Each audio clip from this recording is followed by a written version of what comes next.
Hello les amis, j'espère que vous allez bien, ça me fait plaisir de vous retrouver aujourd'hui pour une nouvelle vidéo. Une vidéo qui va être assez courte et dans laquelle je vais vous dévoiler mon site préféré pour bosser la tactique. À l'heure actuelle, je travaille la tactique quasiment exclusivement avec ce site et avec quelques bouquins.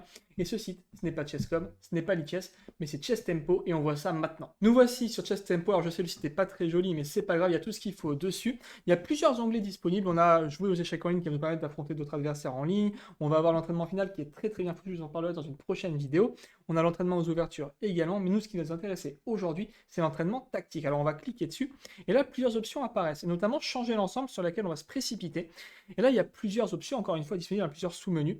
Blitz, Mix, Standard. Alors, Blitz, c'est ce qui nous intéressait principalement. Donc, je vais détailler d'abord Mixte et Standard. Mixte, en fait, l'idée, c'est que vous allez avoir des problèmes assez variés, notamment avec pas mal de problèmes défensifs. Donc, ça, c'est pas mal. Parce que généralement, on a plutôt des problèmes d'attaque sur Chess Tempo. C'est un peu le même problème que sur Chess.com, et je trouve même d'ailleurs sur Lichess.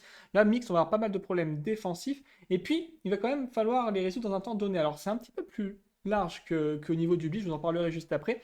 Mais malgré tout, c'est une première porte d'entrée qui est sympa. Ça permet de varier un peu les problèmes, notamment en n'ayant pas des problèmes, hein, vous l'aurez compris, que d'attaque, mais également des problèmes de défense. Standard, ça n'a pas grand intérêt si vous jouez déjà sur une autre plateforme parce que c'est la catégorie classique que vous allez voir sur Chess.com, sur Lichess, etc. Non, ce qui nous intéresse aujourd'hui, c'est la catégorie Blitz. Et alors la catégorie Blitz, elle est super intéressante. Pourquoi? Parce qu'en fait, vous allez avoir un temps donné pour faire vos problèmes. Mais même si vous réussissez le problème et que vous mettez trop de temps, vous allez donc perdre de la cote, vous allez perdre des points Elo. Et je trouve que c'est super intéressant parce que ça nous met en condition de partie réelle. Ce qui fait que vous avez une combinaison à trouver. Alors parfois c'est des combinaisons assez longues et parfois des trucs très rapides, toujours avec une graduation en fonction des lots évidemment. Mais même si vous réussissez le problème et que vous mettez trop de temps, et ben vous allez perdre des points. Donc on est vraiment en condition de tournoi, en condition de partie réelle. Ok, on a une position sur l'échiquier, on n'a plus que, je sais pas, 10 minutes à la pendule. On ne peut pas se permettre de passer 30 minutes sur le problème.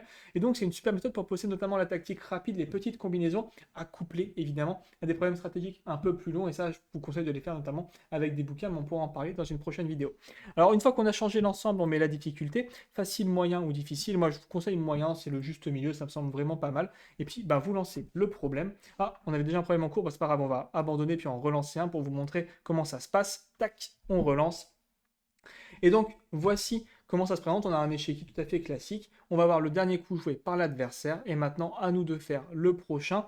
Plusieurs options possibles. Mais évidemment, il faut essayer de le trouver le plus rapidement possible parce que sinon, on va juste se mettre dans la panade. Alors moi, le coup qui me saute aux yeux peut-être d'abord, c'est de commencer par tour G8, qui me semble très intéressant. Le roi n'a quasiment pas de case. Tour G8, admettons qu'il fasse roi F3, on fait un petit court problème en même temps.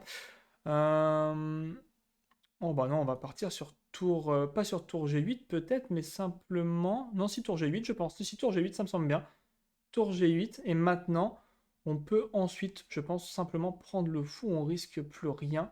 On pourra mettre la tour en opposition, quoique, je me pose la question, est-ce que je vais pouvoir mettre la tour en opposition? Ah, c'est une bonne question, parce que vous avez vu, hein, si on prend le fou, l'idée c'est qu'il va peut-être pouvoir nous embêter avec un échec, notamment en H7. Bon, l'idée n'était pas de vous montrer un problème particulièrement, je vais cliquer un petit peu au hasard, c'est pas grave. Ah bah, ça tombe bien. Et vous voyez, on a réussi le problème, bel exemple, et pourtant on a gagné que 80, enfin 0,80 points Elo. Autant dire que c'est dérisoire, et quand vous perdez par contre, que vous réussissez pas pardon, le problème, et bien là vous allez perdre 4-5 points Elo. Donc la progression est super longue. Et petite subtilité que je trouve très intéressante et très motivante, et vous allez me dire ce que vous en pensez en commentaire, c'est que si vous allez dans Stats, juste là, et que vous allez sur Tactique, là vous allez avoir votre Elo qui apparaît, donc là le Tactique Blitz, Tactique Mixte, etc. Et vous voyez que le Tactique Blitz, donc vous avez la cote, et vous avez une estimation de votre cote feed. En fait, la plupart des joueurs sur ce site rentrent leur Elo feed, et en fonction de leur Elo en blitz et de leur cote en feed, et ben on fait une moyenne, et donc ça vous donne une estimation un petit peu de où vous vous situez. Et vous voyez que j'ai intérêt à monter parce que pour l'instant, je suis loin de mon pic à 18-18, et donc j'ai une cote feed à 16,54. C'est un bon moyen de se challenger un petit peu avec les potes qui peuvent vraiment être cool ensuite pour monter tous ensemble et puis réussir à step up. Donc voilà ce que je voulais vous montrer absolument pour aujourd'hui. C'est une très courte vidéo, mais c'est un très bon site que je vous recommande chaudement. Petite dédicace à Julem d'ailleurs qui nous l'a fait découvrir sur Discord et avec qui on se tire la bourre pour essayer toujours de se dépasser, même s'il est bien devant moi à l'heure actuelle. Puis bah écoutez, je vous dis à bientôt pour une prochaine vidéo. Bossez la tactique sur Chess Tempo. Et puis bah des bisous. Salut, ciao!